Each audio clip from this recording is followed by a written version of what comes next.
Hello JRF aspirants, welcome back to the high yield revision series on YouTube. मैं हूं आपका दोस्त और मेंटर पीयूष लक्ष्कार। कैसे चल रही है आपकी सीएसआई नेट की प्रिपरेशन?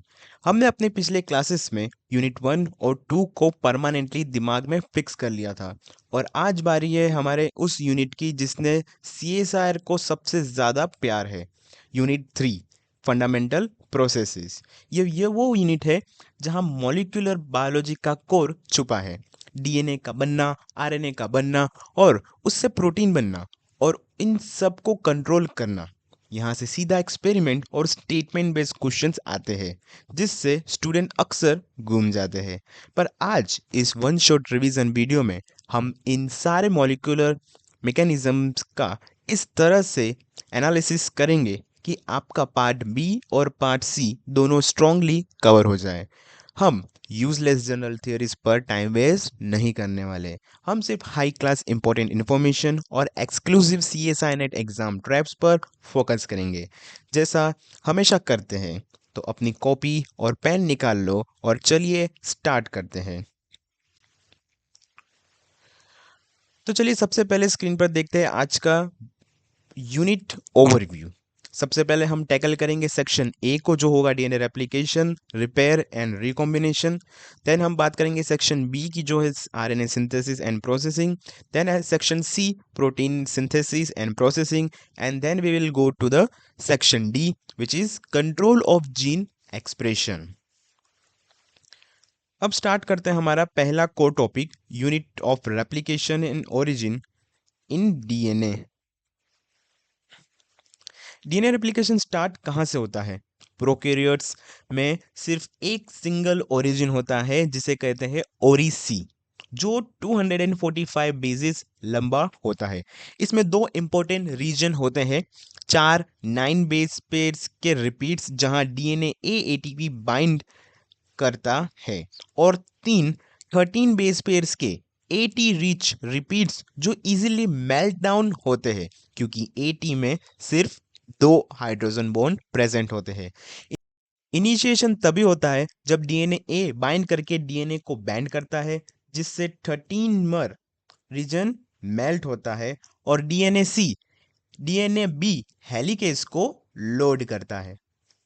यूकैरियोट्स जैसे कि यीस्ट में ओरिजिन को एआरएस यानी ऑटोनोमसली रिप्लिकेटिंग सीक्वेंसेस कहते हैं, और एक क्रोमोसोम पर मल्टीपल ओरिजिन्स होते हैं। यहाँ पर 11 बेस पेयर का कॉन्सिक्वेंस सीक्वेंस होता है।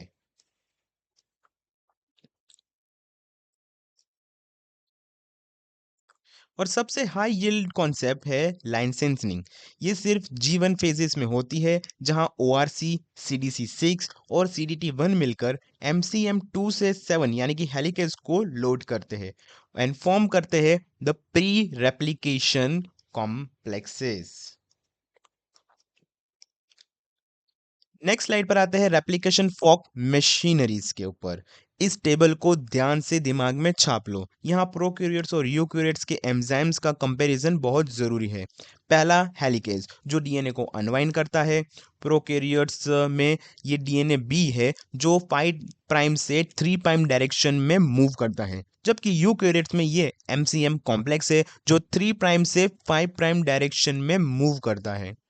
सेकेंड है एसएसबी, या फिर आरपीए भी कह सकते हैं, जो अनबाउंड सिंगल स्टैंडर्ड डीएनए को वापस जुड़ने से और न्यूक्लियस से कट होने से बचाते हैं।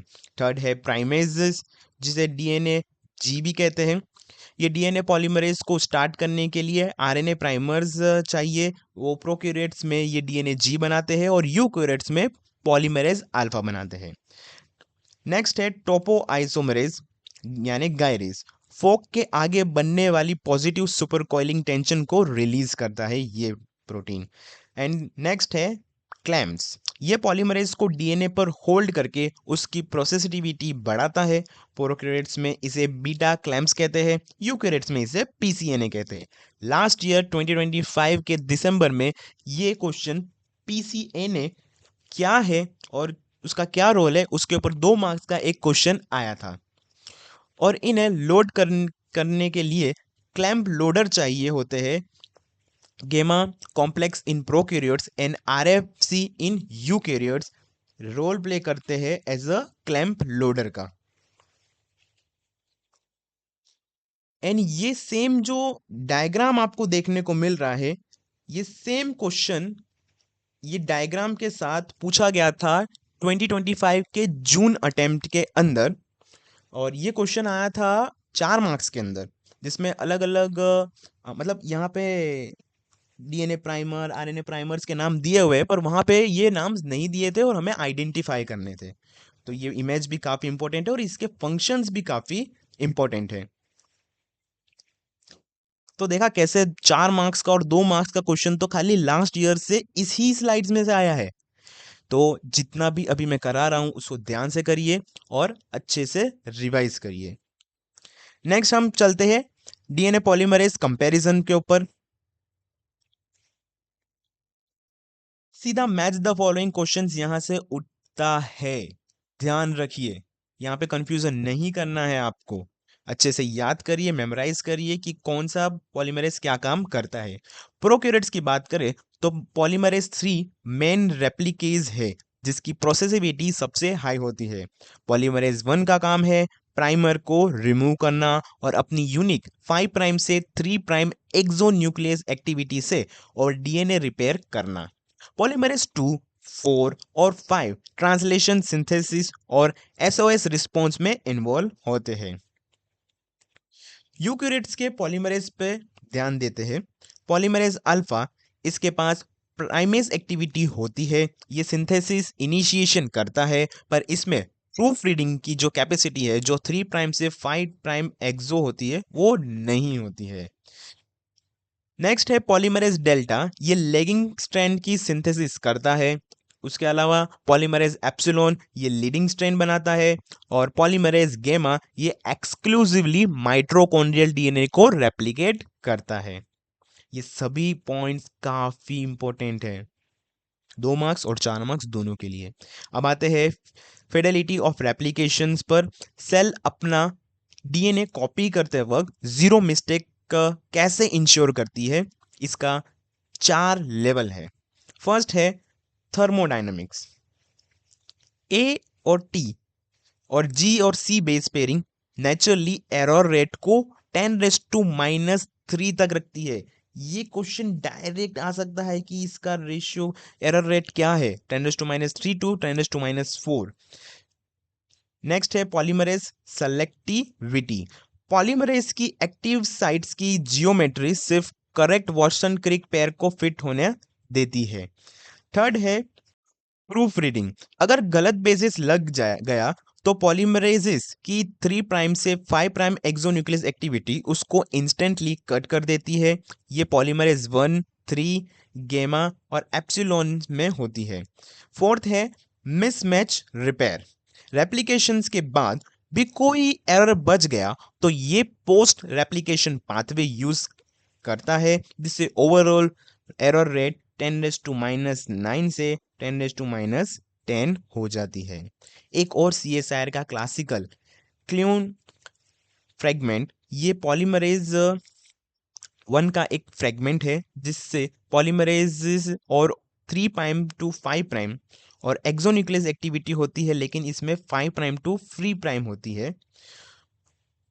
ये भी काफी इंपॉर्टेंट टॉपिक है और लैक करता है 5 prime to 3 prime exonuclease activity.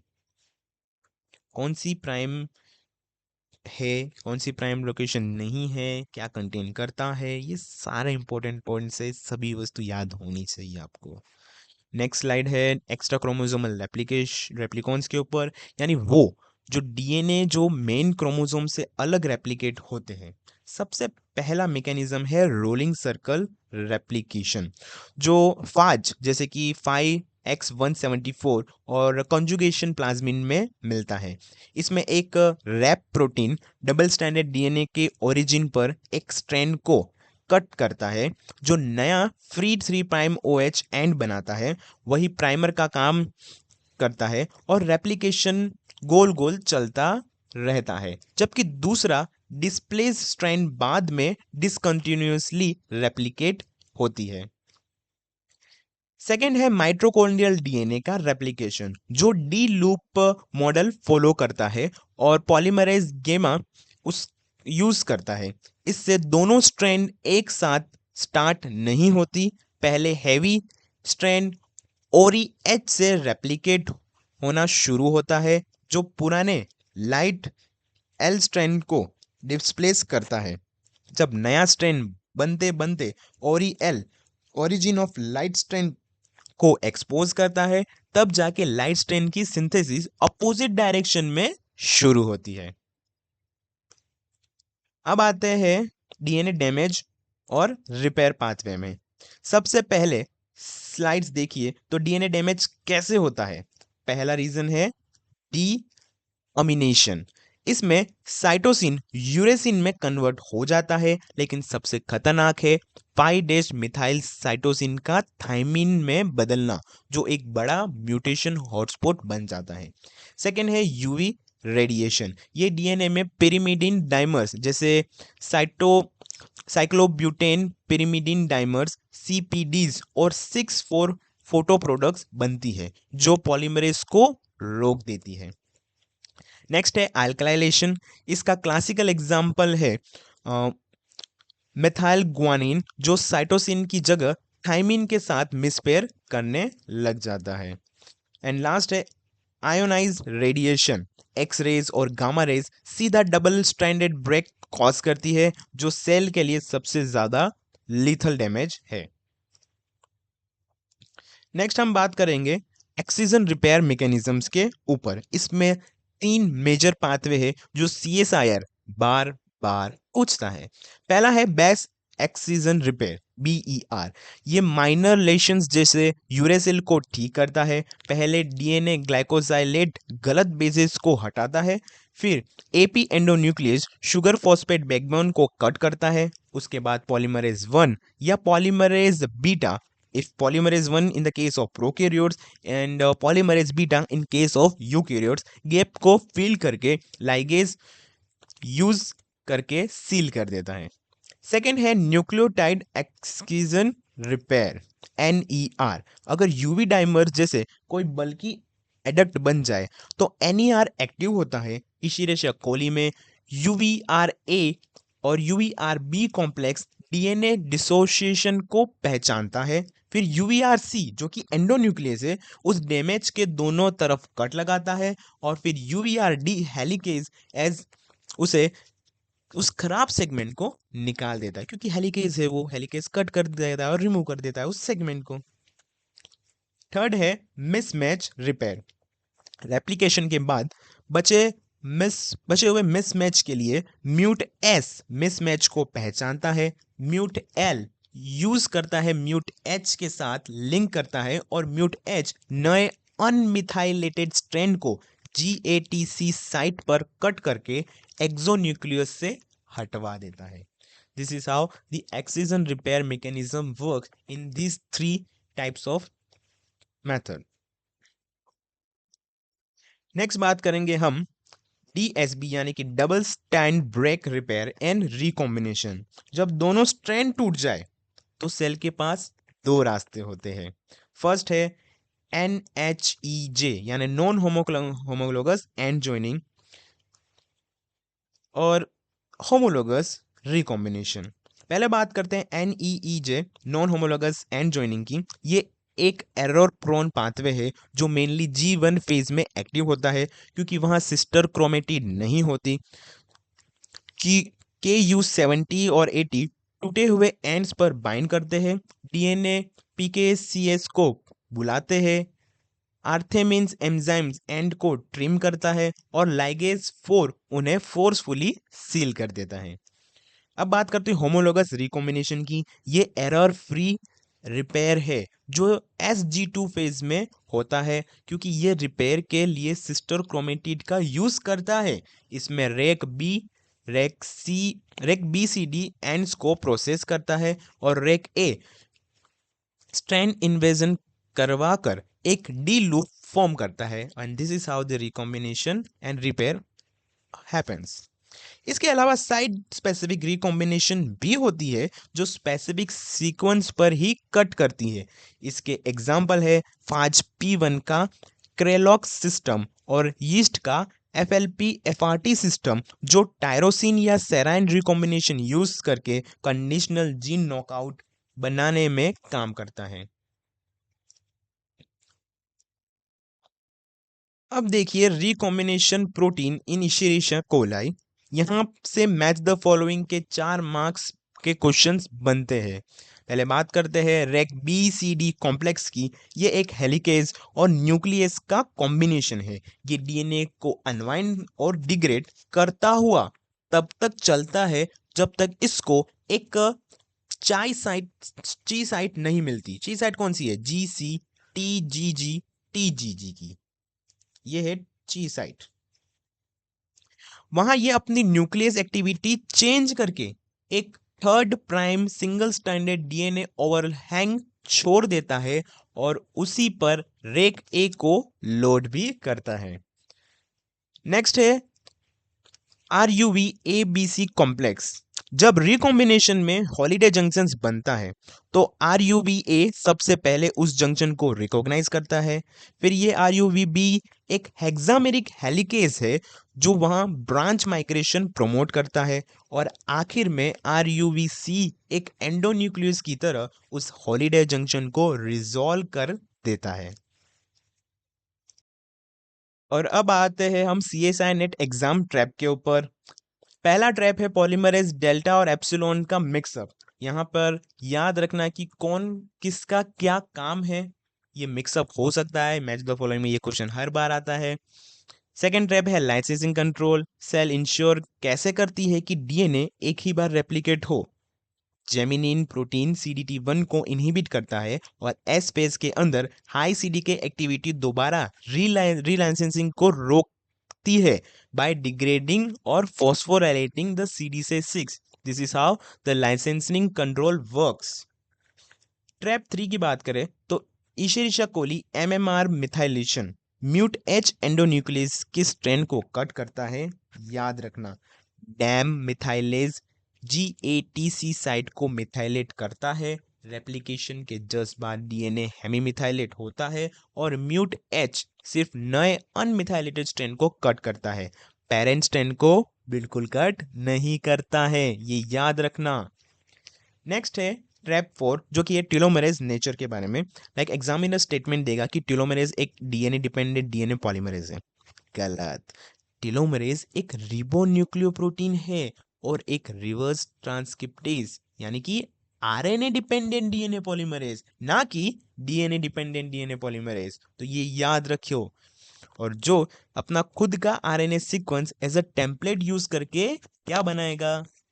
DNA बनाएगा, क्योंकि ये RNA डिपेंडेंट DNA पॉलीमरेज है।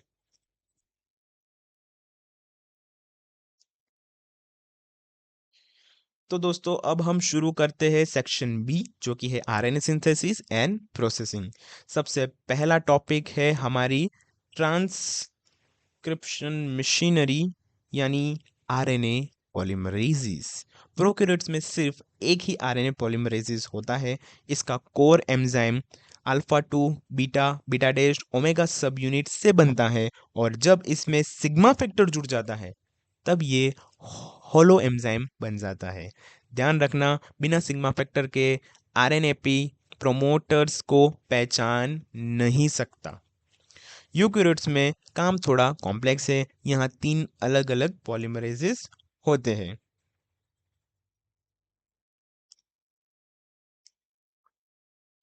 अब बात करते हैं RNAP1। ये न्यूक्लियस में होता है और 20S और 18S और 5.8S RNA बनाता है।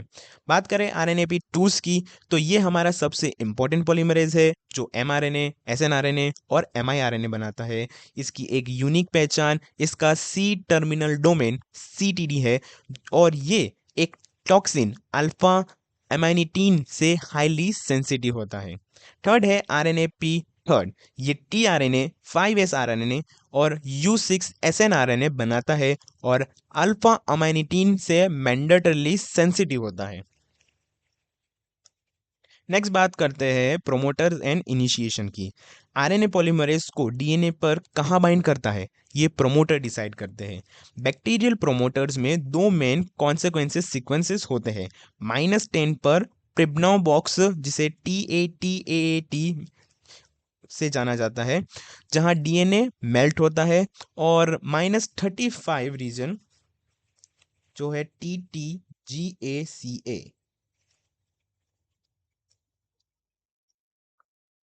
एक और एलिमेंट होता है जिसे अप एलिमेंट कहते हैं, जिससे आरएनएपीज के अल्फा सीटीडी सब यूनिट्स बाइंड करते हैं। यूकेरियोटिक आरएनएपीज 2 कोर प्रोमोटर्स के पास अपने स्पेशल मार्कर्स होते हैं, जैसे टेटा बॉक्स लगभग -13 पोजीशन पर। फिर आते हैं इनिशिएशन एंड डीपीईज, जो कि है डाउनस्ट्रीम प्रोमोटर एलिमेंट, और बीआरई, जिसको रिकॉग्नाइज करता है ट्रांसक्रिप्शनल फैक्टर 2B। ये सभी इंपॉर्टेंट टॉपिक है। टाटा बॉक्स कहाँ है, क्या है, इन पोजीशन क्या है, बीआरई क्या है, और उसको रिकॉग्नाइज कौन सा एलिमिनेट करता है, ये सभी बहुत इंपॉर्टेंट है और एग्जाम में पूछे जाते हैं।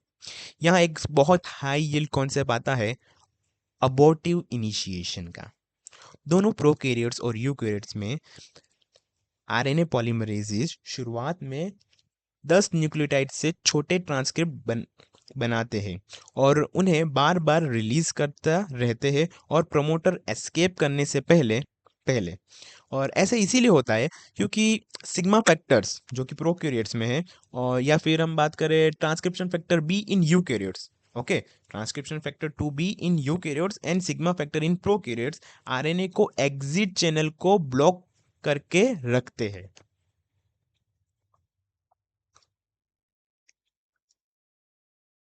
नेक्स्ट हम बात करते हैं यूकैरियोटिक जनरल ट्रांसक्रिप्शन फैक्टर्स की। आरएनए पॉलीमरेज 2 अकेले प्रोमोटर पर बाइंड नहीं कर सकता, उसको जीटीएफ्स की पूरी बारात चाहिए होती है।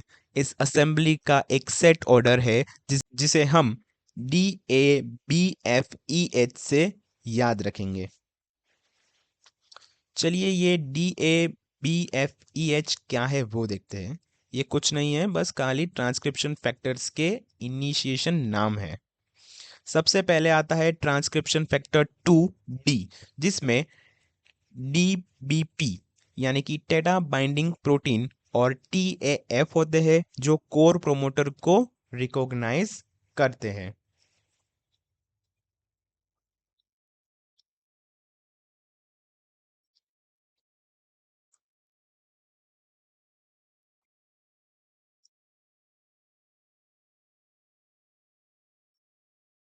फिर आते हैं ट्रांसक्रिप्शन फैक्टर 2A और 2B। Transcription factor 2B BRE से बाइंड करके आरएनए पॉलीमरेज 2 के लिए ब्रिज बनाता है। फिर उसके बाद आता है ट्रांसक्रिप्शन फैक्टर 2F, जो आरएनए पॉलीमरेज 2 को अपने साथ पकड़कर प्रोमोटर पर लाता है। एंड देन लास्ट में ट्रांसक्रिप्शन फैक्टर 2E रेगुलेट्स करता है ट्रांसक्रिप्शन फैक्टर 2H का। और ये ट्रांसक्रिप्शन फैक्टर 2H सबसे क्रूशियल है क्योंकि इसमें दो बहुत इंपॉर्टेंट एक्टिविटीज है। एक है हेलिकेज जो डीएनए को मेल्ट करता है, और दूसरा है काइनेज जो आरएनए पॉलीमरेज 2 के सीटीडी टेल पर सराइन 5 को फॉस्फोराइलेट करता है, जिससे आरएनए पॉलीमरेज प्रोमोटर को छोड़ के आगे बढ़ पाता है, यानी कि एक्चुअली प्रमोटर क्लियरेंस करता है। अब हम बात करेंगे एक्टिवेटर्स, रिप्रेसर एंड मीडिएटर्स की। कोर प्रोमोटर्स के अलावा हमारे पास डिजिटल रेगुलेटरीज एलिमेंट्स होते हैं, जिन्हें इन्हेंसर्स और साइलेंसर्स कहते हैं। इन्हेंसर्स पर एक्टिवेटर्स प्रोटीन्स बाइंड करते हैं और ये जीन से कितना भी दूर हो सकते हैं या उतने ओरिएंटेशन में भी काम कर सकते हैं। साइलेंसर्स पर रिप्रेसर्स बाइंड करते हैं, जो अक्सर HDAC को रिक्रूट करते हैं। एंड डीएनए को वापस टाइट करने के लिए काम करते हैं। लेकिन इन दूर बैठे एक्टिवेटर्स और रिप्रेसर्स का सिग्नल प्रोमोटर्स पर खड़े आरएनए पॉलीमरेज 2 तक कैसे पहुंचता है, कभी सोचा है? यहाँ एंट्री होती है द मीडिएटर कॉम्प्लेक्स की। ये एक मैसिव मल्टी प्रोटीन कॉम्प्लेक्स है जो इन्हेंसर्स पर बैठे रेगुलेटर्स और प्रमोटर्स पर बैठे कोर ट्रांसक्रिप्शन मशीनरीज के बीच एक ब्रिज का काम करता है।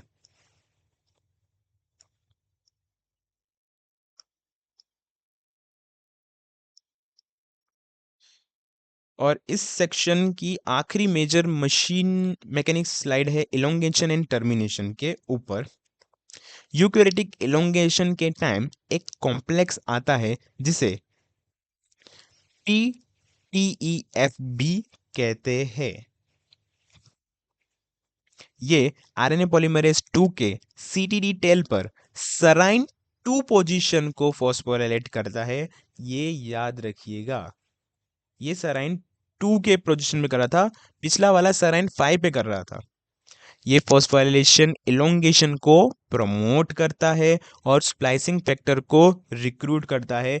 ये इसका काम है, ये भी याद रखना। अब बात करते हैं टर्मिनेशन की। प्रोकैरियोट्स में ये दो तरीके से होता है। पहला है रो इंडिपेंडेंट यानी इंट्रिंसिक टर्मिनेशन। जब आरएनए में एक जीसी रिच हेयरपिन बन जाता है जिसके ठीक बाद बहुत सारे यू रेसिड्यूज होते हैं। हेयरपिन आरएनए पॉलीमरेज को झटका देता है और यूए के वीक बॉन्ड मेल्ट हो जाते हैं जिससे ट्रांसक्रिप्ट रिलीज हो जाता है और टर्मिनेशन होता है। सेकंड है रो डिपेंडेंट टर्मिनेशन। यहाँ रो नाम का एक हेक्सामेरिक आरएनए हेलिकेज रस्ट साइड पर बाइंड करता है और 5 प्राइम से 3 प्राइम डायरेक्शन में आरएनए पॉलीमरेज का पीछा करते हुए डीएनए आरएनए हाइब्रिड को अनवाइंड करता है। यूकैरियोट्स की बात करें तो यहाँ टॉर्पीडो मॉडल चलता है। जब mRNA polymerase poly A signal पर कट हो जाता है तो आरएनए पॉलीमरेज 2 आगे बचा कुचा आरएनए बनाता रहता है। तब XRN2 नाम का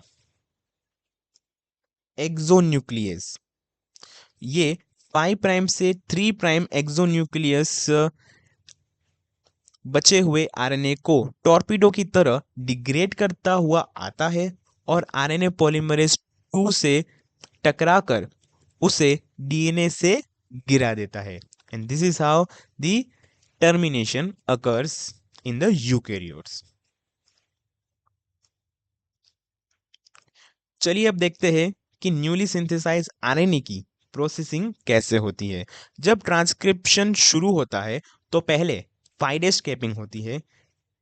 इसमें एक 7 मिथाइल ग्वानोसाइन कैप ऐड की जाती है और ध्यान रखना ये एक यूनिक 5 प्राइम ट्राइफॉस्फेट लिंकेज के थ्रू अटैच होती है।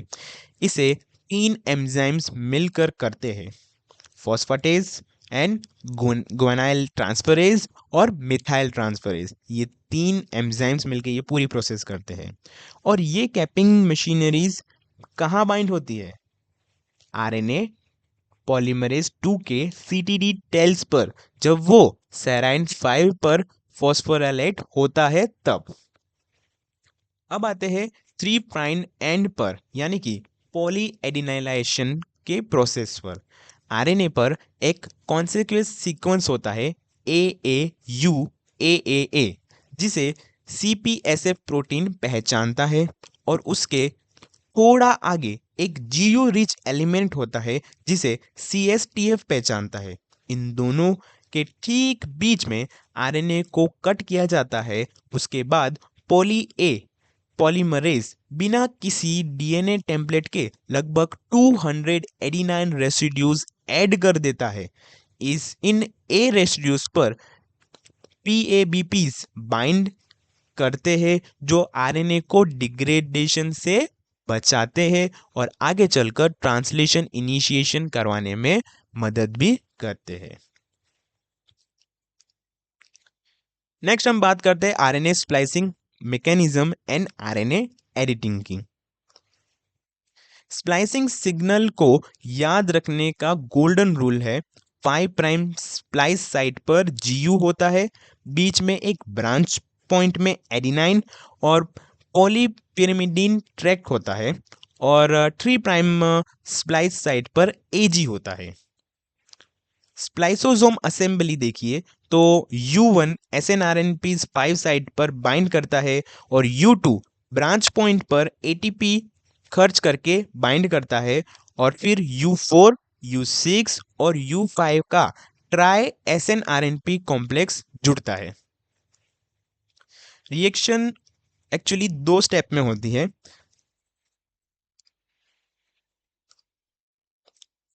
पहला, ब्रांच पॉइंट एडेनाइन का 2 prime OH group 5 prime site पर अटैच करता है, जिससे एक लेरिएट यानी कि लूप बनता है जिसमें 2 प्राइम और 5 प्राइम फॉस्फोडाइएस्टर बॉन्ड होता है। देन एक्सॉन 1 का free 3 prime OH group 3 prime splice site पर अटैक करता है, जिससे दोनों एक्सिस जुड़ जाते हैं और लेरिएट यानी कि जो लूप है वो रिलीज हो जाता है। स्प्लाइसिंग का ही एक एडवांस लूप है अल्टरनेटिंग स्प्लाइसिंग, जिससे एक जीन से मल्टीपल प्रोटीन आइसोफॉर्म बन सकते हैं। इसे रेगुलेट करते हैं SR प्रोटीन्स जो एक्टिवेटर्स है और ESE पर बाइंड करते हैं, और HNRNPs जो रिप्रेसर है और ESS पर बाइंड करते हैं। इसके साथ ही RNA एडिटिंग को मत भूलना। पहला, अडार एंजाइम, ये एंडोसाइन को इन्नोसिन में कन्वर्ट करता है जो जी की तरह रीड होता है, जिसका क्लासिकल एग्जाम्पल ब्रेन का ग्लूटामेट रिसेप्टर है। सेकेंड है CDAR एंजाइम, ये साइटोसिन को यूरेसिन में बदलता है। इसका बेस्ट एग्जाम्पल है एपोलियो एपोलिपोप्रोटीन बी, जो लिवर में फुल लेंथ ApoB100 बनाता है, पर इंटेस्टाइन में एडिटिंग की वजह से प्रीमेच्योर स्टॉप कोडन बनने से सिर्फ ApoB48 बनता है। अब बात करते हैं types of RNA and transport की। बेसिक RNAs हमें पता है, mRNA टेम्पलेट है, tRNA एडेप्टर है, और rRNA कैटालिटिक यानी राइबोसोम्स है। पर रेगुलेटरी RNAs पर CSIR फोकस करता है, जैसे SNRNA स्प्लाइसिंग के लिए, SNORNA rRNA मॉडिफिकेशन के लिए, miRNA और siRNA स्लाइसिंग के लिए, और LNCRNA क्रोमेटिन रेगुलेशन के लिए यूज होते हैं। अब यहाँ एक बहुत बड़ा कॉन्सेप्ट है न्यूक्लियर एक्सपोर्ट का। न्यूक्लियस से साइटोप्लाज्म में ट्रांसपोर्ट कैसे होता है, यहाँ एक क्लियर डिवीजन है। mRNA का एक्सपोर्ट, ये RNA रेंज जीटीपीस के इंडिपेंडेंस होता है। इसके लिए सेल ट्रैक्स कॉम्प्लेक्स और टैप P15 जैसे NXF1 NXT1 भी कहते हैं, उसका यूज करती है। सेकेंड है tRNA rRNA और miRNA का एक्सपोर्ट। ये एक्सपोर्टिन फैमिली के प्रोटीन्स के थ्रू होता है और ये स्ट्रिक्टली रेंज जीटीपी डिपेंडेंट होता है। इस छोटे से डिफरेंस पर 4 मार्क्स का क्वेश्चन आता है, इसको हाईलाइट कर लेना। अब बात करते हैं CSI नेट एग्जाम ट्रैप के बारे में, जिसमें RNA सिंथेसिस के क्वेश्चंस आ सकते हैं। पहला ट्रैप है CTD फॉस्फोराइलेशन मिक्सअप के ऊपर, के RNA पॉलीमरेज 2 की टेल पर कब और क्या फॉस्फोराइलेट होता है। याद रखना, ट्रांसक्रिप्शन फैक्टर 2H का काइनेज प्रोमोटर क्लियरेंस का के टाइम पर सेराइन 5 को फॉस्फोराइलेट करता है, लेकिन बाद में इलोंगेशन और स्प्लाइसिंग फैक्टर्स के को खुलने के लिए PTEFB आता है जो सेराइन 2 को फॉस्फोराइलेट करता है। इन दोनों को बिल्कुल मिक्स मत करना कि कौन सा मॉलिक्यूल किस सेराइन के किस पोजीशन को फॉस्फोराइलेट करता है। सेकेंड ट्रैप है द लेरिएट लिंकेज के ऊपर, जिसमें स्प्लाइसोसोम मैकेनिज्म में जो लेरिएट बनता है उसमें ब्रांच एडिनाइन और 5' एंड के बीच कौन सा बॉन्ड होता है। नॉर्मल DNA RNA में 3 प्राइम और 5 प्राइम फॉस्फोडाइस्टर बॉन्ड होता है, लेकिन लेरिएट में एक बहुत ही rare 2 prime and 5 prime phosphodiester bond होता है। ये याद रखना, ये डिफरेंस काफी पूछा जाता है। तीसरा ट्रैप था अल्फा अमिनिटीन सेंसिटिविटी। अगर आपको ग्राफ दे दिया जाए और आरएनए पॉलीमरेज आइडेंटिफाई करना हो तो इनकी इसकी अल्फा अमेनिटीन से सेंसिटिविटी का एग्जैक्ट ऑर्डर याद रखो, जो है RNA polymerase 2 is greater than 3 greater than 1। RNA polymerase 2 तुरंत इनहिबिट हो जाता है, आरएनए पॉलीमरेज 3 थोड़ा टाइम लेता है और आरएनए पॉलीमरेज 1 पर इस टॉक्सिन का कोई असर नहीं होता है। चौथा ट्रैप है सेल्फ स्प्लाइसिंग इंट्रॉन्स का। ग्रुप 1 और ग्रुप 2 इंट्रॉन्स खुद स्प्लाइस होते हैं या बिना किसी प्रोटीन के, और डिफरेंस क्या है?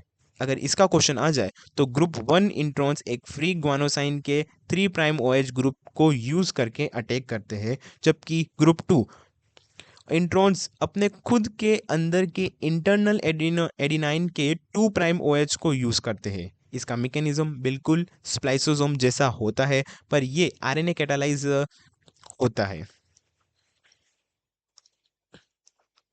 तो दोस्तों अब हम एंटर करते हैं section C, protein synthesis and processing पर। सबसे पहले देखते हैं प्रोटीन बनाने वाली फैक्ट्री को, यानी राइबोसोम के स्ट्रक्चर को। प्रोकैरियोट्स में 70s राइबोसोम होता है और जो 50s एंड 30s के सब यूनिट से बना होता है, जिसमें 50s में 23s 5s आरआरएनएस होते हैं और 35 प्रोटीन्स होते हैं।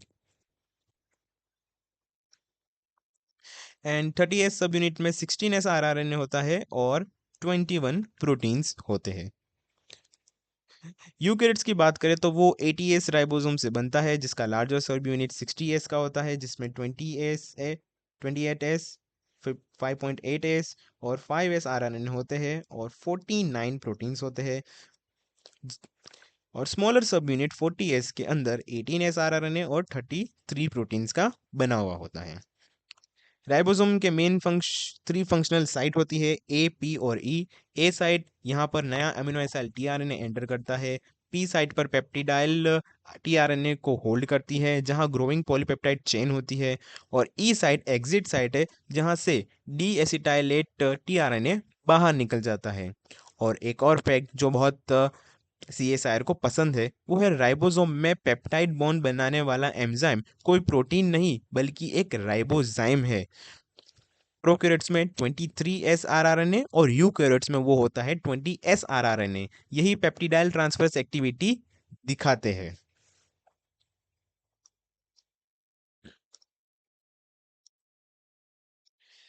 नेक्स्ट हम बात करेंगे जेनेटिक कोड और वोबल हाइपोथेसिस के ऊपर। जेनेटिक कोड एक के फीचर्स याद रखिए, ये यूनिवर्सल होते हैं, ट्रिपलेट होते हैं और नॉन ओवरलैपिंग और अनपंचरेटेड होते हैं।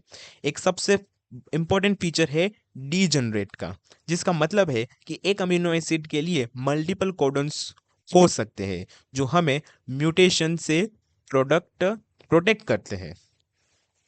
अब समझो वोबल हाइपोथेसिस को। ये कहता है कि एमआरएनए कोडोन का थर्ड बेस और टीआरएनए एंटीकोडोन का फर्स्ट बेस लूजली पेयर करते हैं, जिसे वोबल कहते हैं।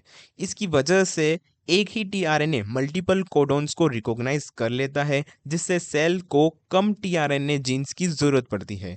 इसमें इनोसिन रूल्स बहुत हाई यील्ड है। अगर टीआरएनए एंटीकोडोन के फर्स्ट यानी वोबल पोजीशन पर इनोसिन प्रेजेंट है, तो वो एमआरएनए कोडोन के थर्ड पोजीशन पर यू, सी या ए ऐसी ऐसी किसी के साथ भी बेस पेयर कर सकता है।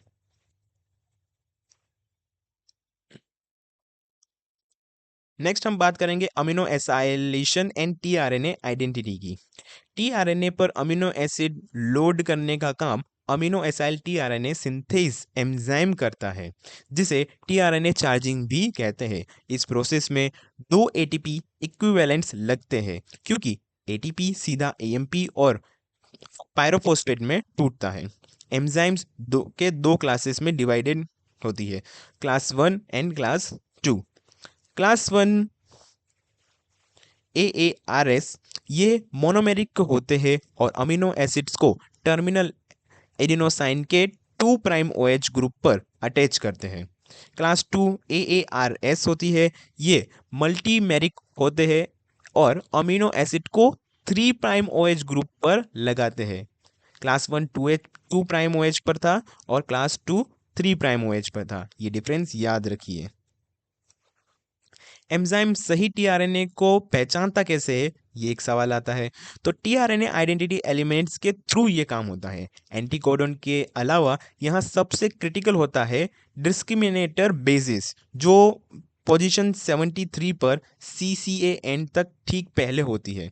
और हाँ, सभी मैच्योर टीआरएनएस के 3 प्राइम एंड पर CCA सीक्वेंस जरूरी होता है। यहीं पर अमीनो एसिड आकर जॉइंट होता है। नेक्स्ट बात करते हैं हम ट्रांसलेशनल प्रूफ रीडिंग की। प्रोटीन सिंथेसिस में एरर को रोकने के दो बहुत पावरफुल मैकेनिज्म है। पहला है AARS डबल शिव मैकेनिज्म। अगर आइसोल्यूशिन tRNA सिंथेस IERS मतलब आइसोल्यूशिन tRNA सिंथेस को वेलाइन से कंफ्यूज ना होना हो तो वो दो शिव यूज करता है। शिव 1 उसकी एक्टिवेशन साइट है जो करेक्ट अमीनो एसिड से बड़े अमीनो एसिड को अंदर आने ही नहीं देती, और शिव 2 उसकी एडिटिंग साइट होती है जो करेक्ट से छोटे अमीनो एसिड को हाइड्रोलाइज कर देती है, यानी डिस्ट्रॉय कर देती है। अगर गलती से गलत अमीनो एसिड जुड़ भी जाए तो वो घूमकर एडिटिंग साइट में जाता है और क्लीव हो जाता है। दूसरा मैकेनिज्म है EFTU काइनेटिक प्रूफ रीडिंग। जब इलोंगेशन फैक्टर TUGTP नए अमीनो एसिड tRNA को ए साइट में लाता है, तो अगर codon anti codon match perfect है तो GTP हाइड्रोलिसिस बहुत फास्ट होता है। पर अगर मिसमैच हुआ तो वहां फिजिकल डिसोसिएशन आता है, जिसे GTP हाइड्रोलिसिस डिले हो जाता है। ये डिले उस गलत tRNA को टाइम दे देता है कि वो पेप्टाइड बॉन्ड बनने से पहले ही वहां से डिसोसिएट होकर गिर जाए। और इस तरह से ट्रांसलेशनल प्रूफ रीडिंग होती है। तो चलिए अब बात करते हैं फॉर्मेशन ऑफ इनिशिएशन कॉम्प्लेक्स की। प्रोकैरियोट्स में प्रोसेस ध्यान से सुनो। इनिशिएशन फैक्टर 3 30S सब यूनिट से बाइंड करता है ताकि 50S सब यूनिट टाइम से पहले ना जुड़ जाए। इनिशिएशन फैक्टर 1 ए साइट को ब्लॉक कर देता है। उसके बाद initiation factor 2 GTP FMET tRNA को सीधा P साइट पर लेकर बैठा देता है। इससे सही जगह लाने के लिए शाइन डलगानो सीक्वेंस 16S rRNA के साथ बेस पेयरिंग करती है। आखिर में 50S सब यूनिट जुड़ता है और GTP हाइड्रोलाइज हो जाता है। यूकेरियोट्स में मैकेनिज्म थोड़ा सा अलग है। यहाँ स्कैनिंग होती है। Eukaryotic initiation factor 2 GTP F methionine tRNA को 40S सब यूनिट पर लाता है, जिससे 43S PIC यानी प्री इनिशिएशन कॉम्प्लेक्स बनता है। दूसरी तरफ eukaryotic initiation factor 4F complex mRNA को पकड़ कर रखता है। इसमें यूकेरियोटिक इनिशिएशन फैक्टर 4E का कैप से बाइंड करता है और eukaryotic initiation factor 4G scaffold का काम करता है, और eukaryotic initiation factor 4A helicase होता है। ये कॉम्प्लेक्स mRNA पर स्कैन करता है जब तक उसे कोजैक कॉन्सिक्वेंस सीक्वेंस यानी कि GCC RCC AUGG में AUG ना मिल जाए।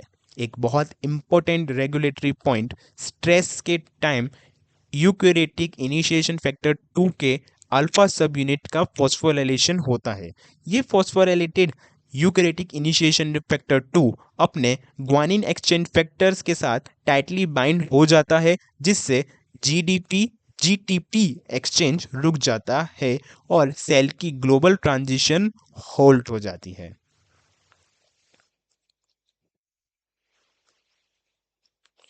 नेक्स्ट हम बात करते हैं इलोंगेशन साइकिल की। इसके एग्जैक्टली 3 स्टेप्स है जो हर बार रिपीट होते हैं। पहला है डिकोडिंग। इसमें इलोंगेशन फैक्टर TUGTP यूकैरियोटिक्स में ये यूकैरियोटिक एलोंगेशन फैक्टर 1A होता है और प्रोकैरियोट्स में EFTUGTP होता है।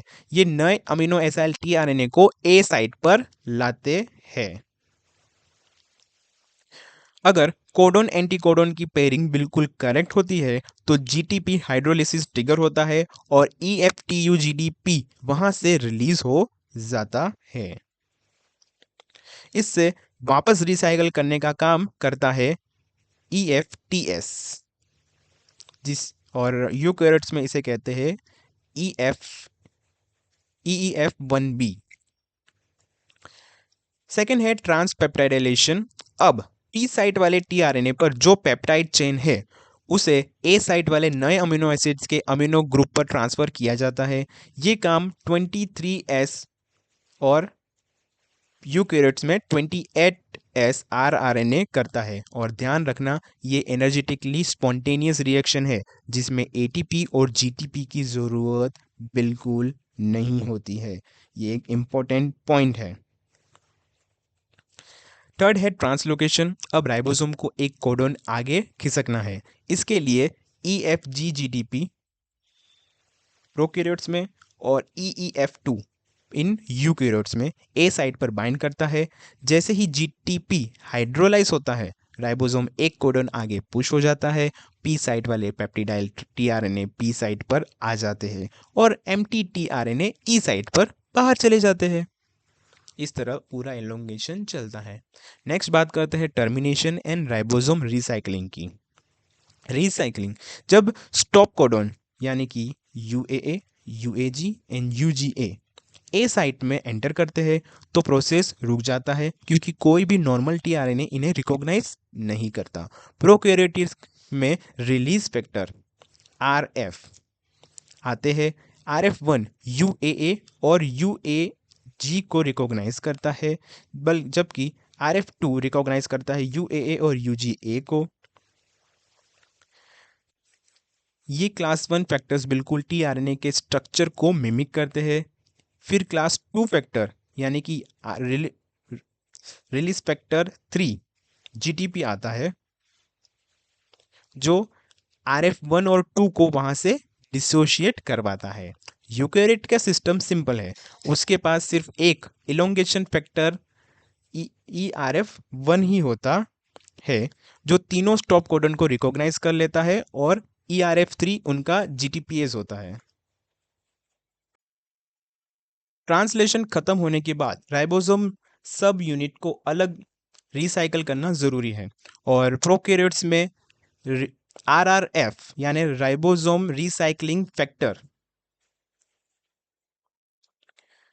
और EFGGTP सब यूनिट्स के बीच में घुसकर उन्हें फोर्सली अलग कर देते हैं और इनिशिएशन फैक्टर 3 तुरंत 30S पर बाइंड कर लेता है ताकि वो वापस से 50S से ना जुड़ जाए। अब आते हैं ट्रांसलेशन इनहिबिटर्स के बारे में। ये टेबल रटना ही पड़ेगा आपको। ये CSR का बहुत ही फेवरेट टेबल है जहाँ से हर साल क्वेश्चन पूछे जाते हैं। मैच द फॉलोइंग में बोलो या फिर स्टेटमेंट बेस्ड क्वेश्चंस में बोलो या किसी भी फॉर्म में, लाइक 2 मार्क्स 4 मार्क्स में भी कहीं ना कहीं ये क्वेश्चन हर साल आपको देखने को मिलता है। सबसे पहले बात करते हैं टेट्रासाइक्लिन। ये यहाँ पे ये टेबल कुछ नहीं है ज़्यादा। यहाँ पे एंटीबायोटिक्स दिए है, उसका टारगेट दिया है और मैकेनिज्म ऑफ एक्शन है। सबसे पहले हम बात करते हैं टेट्रासाइक्लिन की। ये प्रोकैरियोट्स के 30S पर एक्ट करती है और ये ए साइट को ब्लॉक कर देती है ताकि नया अमीनो एसिड टीआरएनए अंदर ना आ सके। सेकेंड है क्लोरामफेनिकोल। ये प्रोकैरियोट्स के 50S सब यूनिट पर एक्ट करती है और पेप्टिडाइल ट्रांसफरेज एक्टिविटी को कंप्लीटली इनहिबिट करती है। नेक्स्ट है मैक्रोलाइट्स जिसे इरिथ्रोमाइसिन भी कहते हैं। ये भी प्रोकैरियोटिक के 50S पर एक्ट करती है, यानी कि ये जो बता रहा हूँ ये सब यूनिट्स को ब्लॉक करती है। इनका ये टारगेट है 30S 50S और 50S और ये प्रोकैरियोट्स। और मैक्रोलाइट्स की बात करें तो ये पेप्टाइड पॉलीपेप्टाइड के एग्जिट टनल को ब्लॉक कर देती है जिससे ट्रांसलोकेशन जो होता है वो रुक जाता है। नेक्स्ट है अमीनो ग्लाइकोसाइड्स जैसे कि स्ट्रेप्टोमाइसिन्स।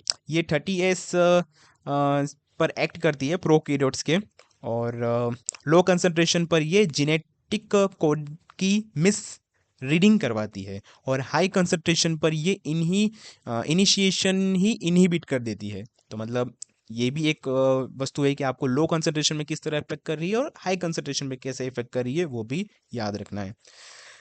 नेक्स्ट है पुरोमाइसिन। ये प्रोकैरियोट्स और यूकैरियोट्स दोनों पर काम करती है, और उनकी टायरोसाइल टीआरएनए के एनालॉग को इनहिबिट करती है, और ए साइट में एंट्री करता है, और वो प्रीमेच्योर चेन टर्मिनेशन करा देता है ताकि प्रोटीन अच्छे से सिंथेसाइज ही ना हो पाए।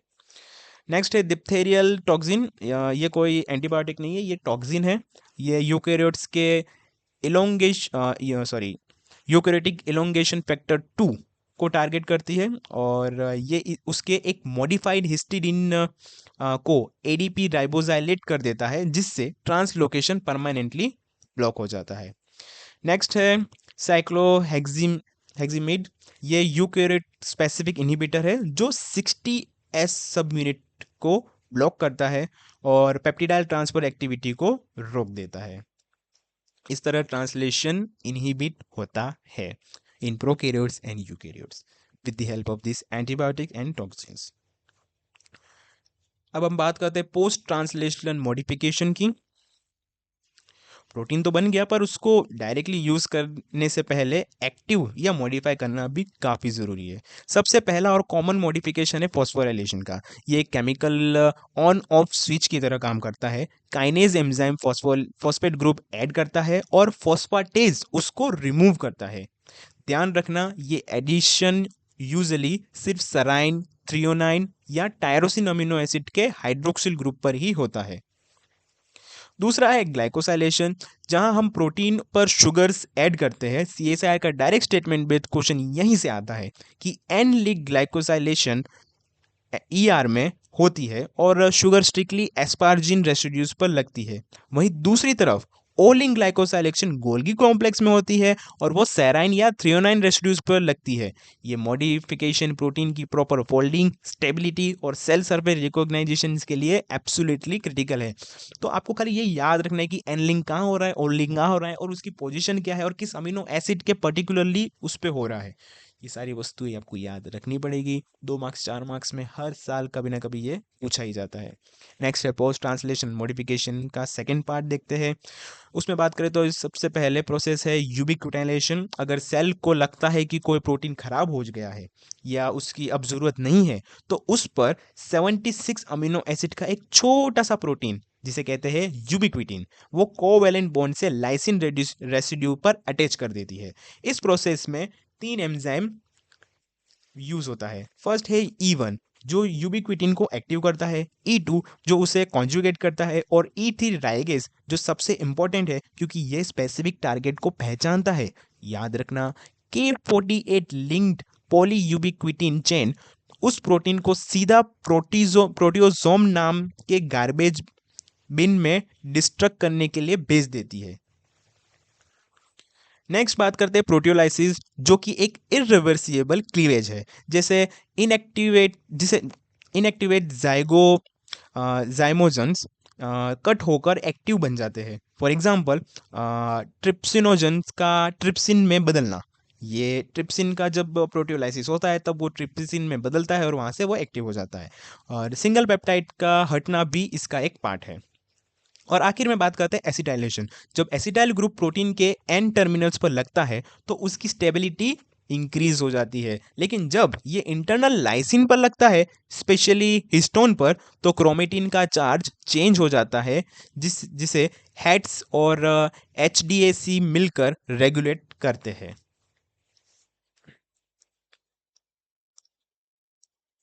अब बात करते हैं CSIR नेट एग्जाम ट्रैप के बारे में, जो कि ट्रांसलेशन के पॉइंट से आ सकता है।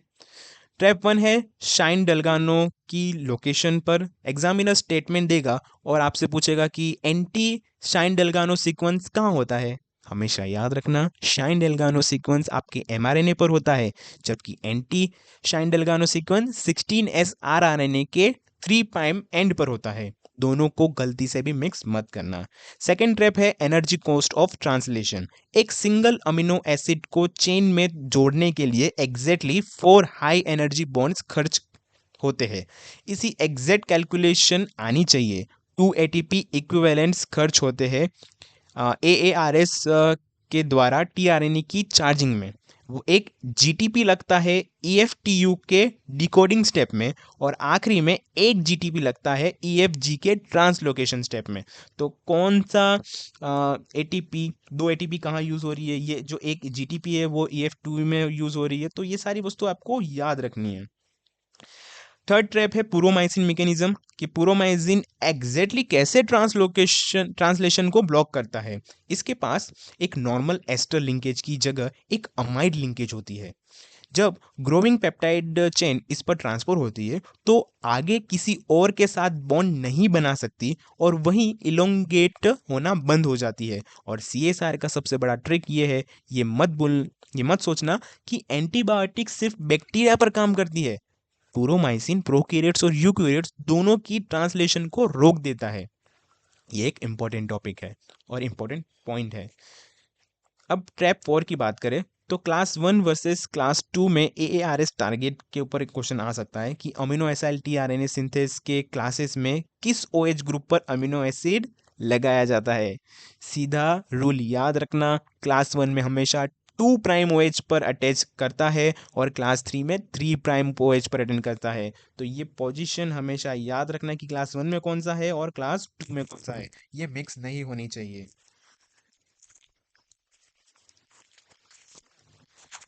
अब हम बात करते हैं सेक्शन डी की, जो कि है कंट्रोल ऑफ जीन एक्सप्रेशन।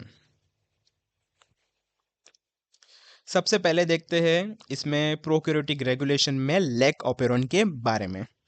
इसमें दो तरह का कंट्रोल होता है, एक होता है नेगेटिव कंट्रोल, एक होता है पॉजिटिव कंट्रोल। बात करें नेगेटिव कंट्रोल की तो यहाँ लैक एल रिप्रेसर हो बनता है, जो ऑपरेटर पर बाइंड करके RNA पॉलीमरेज का रास्ता ब्लॉक कर देता है। इसे हटाने के लिए इंड्यूसर एलोलैक्टोज या IPTG आता है, जो रिप्रेसर से बाइंड करके उसकी शेप चेंज कर देता है और DNA से रिलीज करवा देता है।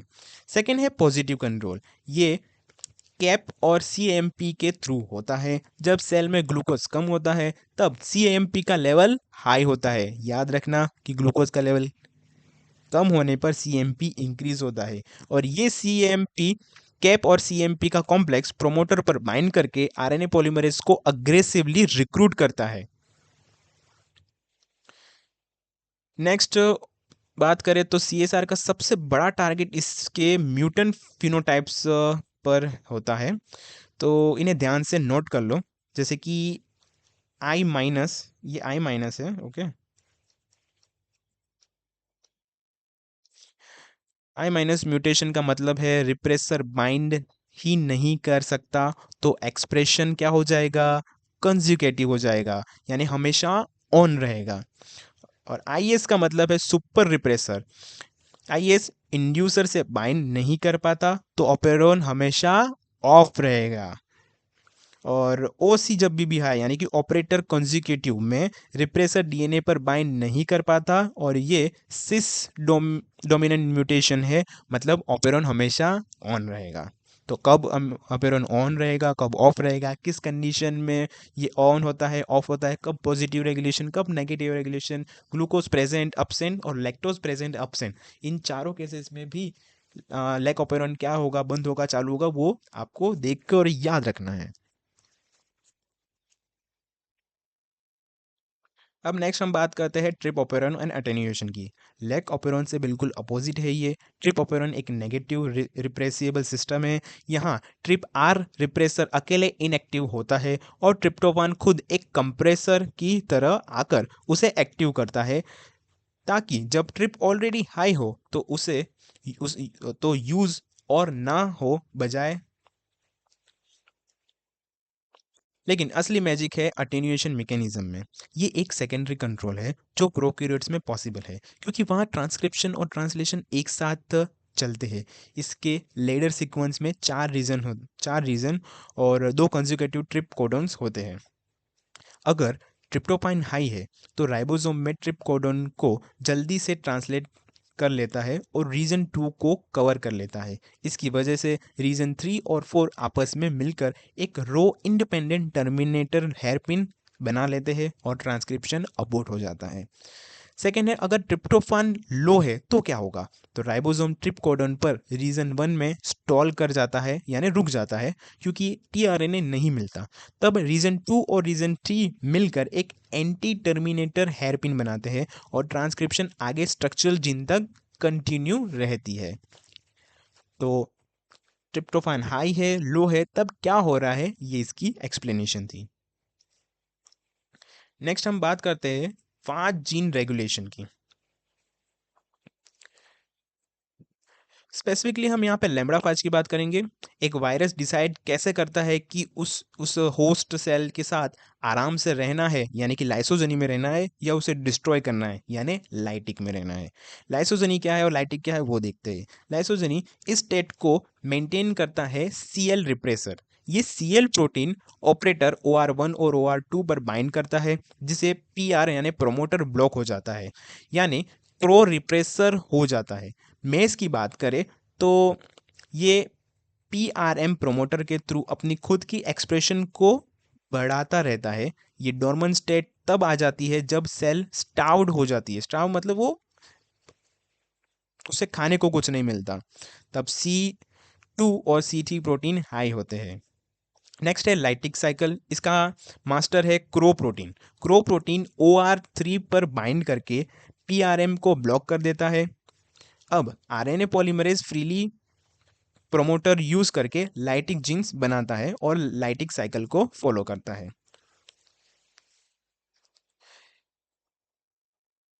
अब बात करते हैं कि इस स्विच को फ्लिप कौन करता है। UV damage. जब यूवी लाइट से होस्ट के डीएनए डैमेज होता है तो सेल के अंदर रेक ए प्रोटीन एक्टिव होकर को प्रोटीएस की तरह काम करता है। ये सीएल रिप्रेसर का सेल्फ क्लीवेज करवा देता है, जिससे तुरंत लाइटिक साइकिल शुरू हो जाती है। तो यानी जब भी यूवी आएगा तब लाइसोजनी में जो फाज है वो कन्वर्ट हो जाएगा लाइटिक में। अब आते हैं वायरल जीन एक्सप्रेशन की स्ट्रेटजीज के ऊपर। सबसे पहले एचआईवी का रेगुलेशन, जो लॉन्ग टर्मिनल रिपीट्स यूज करता है। इसके दो की प्रोटीन्स याद रखना। पहला है टेट और दूसरा है रेव। टेट मतलब ट्रांस एक्टिवेटर। ये वायरल ट्रांसक्रिप्ट के 5 डेज प्राइम एंड पर टार आरएनए स्टेम लूप पर बाइंड करता है और होस्ट के पीटीएफबी को रिक्रूट करके एलोंगेशन को सुपरचार्ज करता है। और हमें पता है पीटीएफबी सेकेंड पोजीशन के साराइन मॉलिक्यूल्स को क्या करता है, फॉस्फोराइड करता है, जिससे ट्रांसक्रिप्शन आगे बढ़ सके। सेकेंड है रेव। ये न्यूक्लियस में आरआरई यानी कि रेव रिस्पॉन्स एलिमेंट पर बाइंड करता है और अनस्प्लाइज या पार्शली स्प्लाइड वायरल आरएनए को साइटोप्लाज्म में फोर्सली एक्सपोर्ट करवाता है। और अब बात करते हैं इन्फ्लुएंजा वायरस की। तो इन्फ्लुएंजा वायरस की बहुत ही चतुर स्ट्रेटेजी देखो, कैप स्नैचिंग की।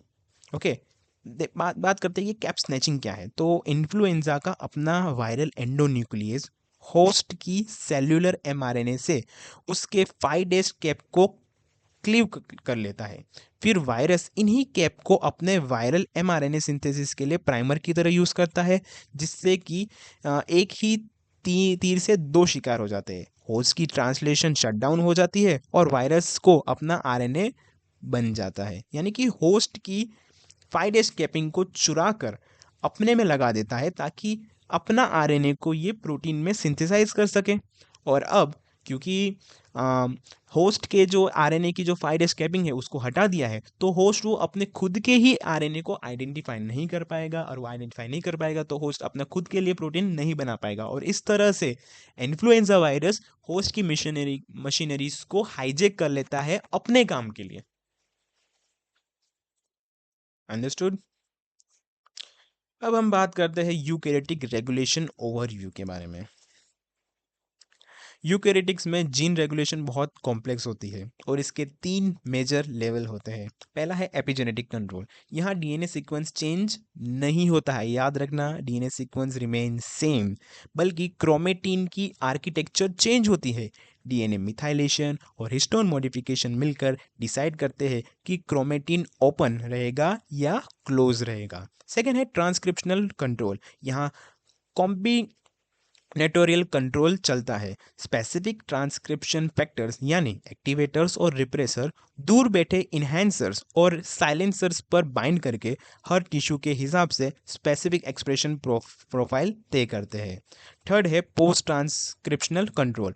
ट्रांसक्रिप्शन होने के बाद भी गेम चलता रहता है। इसमें अल्टरनेटिव स्प्लाइसिंग, आरएनए एडिटिंग और एमआरएनए स्टेबिलिटी जैसे एयू रिच एलिमेंट के थ्रू कंट्रोल होती है। और अगर ट्रांसलेशन को रोकना हो तो सेल में एमआईआरएनए के थ्रू ट्रांसलेशन स्लाइसिंग कर दी जाती है। चलिए अब देखते हैं क्रोमेटिन रीमॉडलिंग कॉम्प्लेक्स के बारे में। ये कॉम्प्लेक्स एटीपी यूज करके न्यूक्लियोसोम को मूव करते हैं ताकि डीएनए मशीनरीज के लिए एक्सेसिबल हो सके। ओके, अब टेबल पर ध्यान देते हैं। सबसे पहले SWSNF ये एटीपी यूज करके न्यूक्लियोसोम को स्लाइड या इजेक्ट करता है। इसमें ब्रोमोडोमेन होता है और ये क्रोमेटिन को ओपन करके ट्रांसक्रिप्शन एक्टिवेट करता है। सेकेंड है ISWI, ये न्यूक्लियोसोम को इवनली स्पेस करता है। इसमें SANT डोमेन होता है और ये क्रोमेटिन को क्लोज करके ट्रांसक्रिप्शन रिप्रेस भी करता है। थर्ड है CHD, इसमें क्रोमोडोमेन्स होते हैं और ये एटीपी यूज करता है। ये रिप्रेसिव या एक्टिवेटिंग दोनों रोल प्ले करता है। फोर्थ है INO80, ये हिस्टोन वेरिएंट को एविक्ट या एक्सचेंज करता है और डीएनए रिपेयर और ट्रांसक्रिप्शन रेगुलेशन में बहुत बड़ा रोल प्ले करता है। अब बात करते हैं हिस्टोन मॉडिफिकेशन की। फर्स्ट है एसिटाइलेशन। HATs यानी histone acetyl transferase lysine amino acid पर एसिटाइल ग्रुप ऐड करते हैं। ये एडिशन हिस्टोन के पॉजिटिव चार्ज को न्यूट्रलाइज करता है, जिससे डीएनए की एफिनिटी कम होती है और क्रोमेटिन खुल जाता है, यानी ट्रांसक्रिप्शन एक्टिवेट होता है। इसे रिवर्स यानी रिमूव करने का काम HDAC करते हैं। और याद रखना, इन एसिटाइल मार्क्स को ब्रोमोडोमेन्स रीड करते हैं। सेकेंड बात करते हैं मिथाइलेशन की, यानी HMTs यानी हिस्टोन मिथाइल ट्रांसफरेज की। लाइसिन या आर्जिनिन पर मिथाइल ग्रुप लगाती है। ये मॉडिफिकेशन पोजीशन के हिसाब से ट्रांसक्रिप्शन को एक्टिवेट या रिप्रेस कर सकती है। जैसे H3K4ME3 हमेशा एक्टिव प्रोमोटर पर मिलता है, लेकिन H3K9ME3 और H3K27ME3 कॉन्जुगेटिव और फैकल्टेटिव हेट्रोक्रोमेटिन पर मिलते हैं, जिसका सीधा मतलब है रिप्रेशन। इन मिथाइल मार्क्स को क्रोमोडोमेन्स रीड कहते हैं। और इसका जो एक क्वेश्चन है कि H3K4ME3 और H3K9ME3, इसका क्वेश्चन लास्ट ईयर 4 मार्क्स में एक्सपेरिमेंट बेस्ड क्वेश्चन के फॉर्म में पूछा गया था। लास्ट ईयर दिसंबर 2025 के पेपर में आपको इसका एक बहुत ही सिंपल क्वेश्चन मिल जाएगा, जिसमें आपको अगर इसका रोल अगर नहीं भी पता हो तभी भी आप आंसर तो फाइंड कर पाओगे मेरी एलिमिनेशन स्ट्रेटेजी यूज़ करके। और शायद मैंने इसका एक सॉल्यूशन भी कराया है, आप वो वीडियो भी आप देख सकते हो पार्ट C सॉल्यूशन के सीरीज में। नेक्स्ट हम बात करेंगे जीन साइलेंसिंग की, RNAi की। इस पाथवे का मास्टर एंजाइम है डाइसर, जो एक RNase 3 एंजाइम है। ये डबल स्टैंडर्ड RNA या प्री mRNA हेयर पिन्स को क्लीव करके लगभग 21 से 23 न्यूक्लियोटाइड के शॉर्ट फ्रेगमेंट्स बनाता है। उसके बाद ये फ्रेगमेंट्स रिस्क यानी RNA इंड्यूस स्प्लाइसिंग कॉम्प्लेक्स में जाते हैं, जिसका कोर कैटालिटिक कंपोनेंट आर्गोन्यूएट यानी एगो प्रोटीन है। रिस्क इनमें से सिर्फ एक स्ट्रैंड को लोड करता है। दोनों स्लाइसिंग मैकेनिज्म का डिफरेंस भी ध्यान से सुन लो। siRNA और miRNA में डिफरेंस क्या है वो देखते हैं। siRNA मतलब स्मॉल इंटरफेयरिंग RNA। ये एक्सोजीनियस ओरिजिन का होता है, जैसे किसी वायरस से या लैब में बनाया हुआ। इसकी टारगेट mRNA के साथ कॉम्प्लीमेंट्रिटी बिल्कुल परफेक्ट होती है और एगो यहाँ साइलेंसर की तरह काम करके mRNA को सीधा कट कर देता है।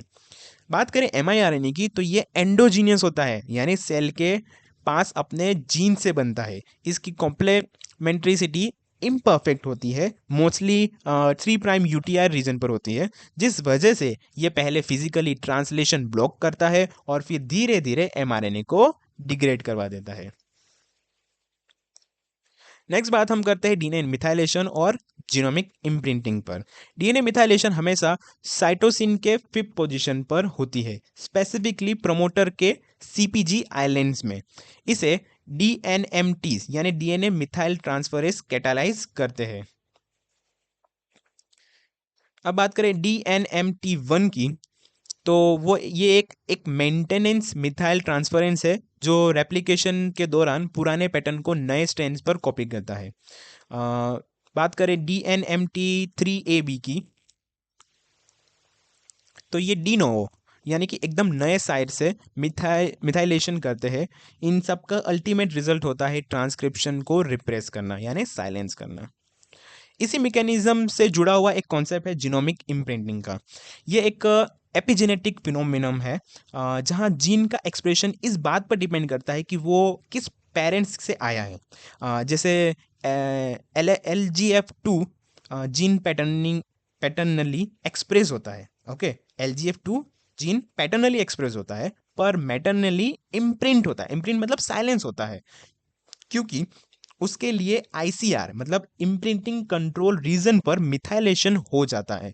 ये इम्प्रिंटिंग प्रीमोर्डियल जर्म सेल में पूरी तरह इरेज हो जाती है और बाद में इंडिविजुअल से सेक्स के बेसिस पर दोबारा रीएस्टैब्लिश हो जाती है।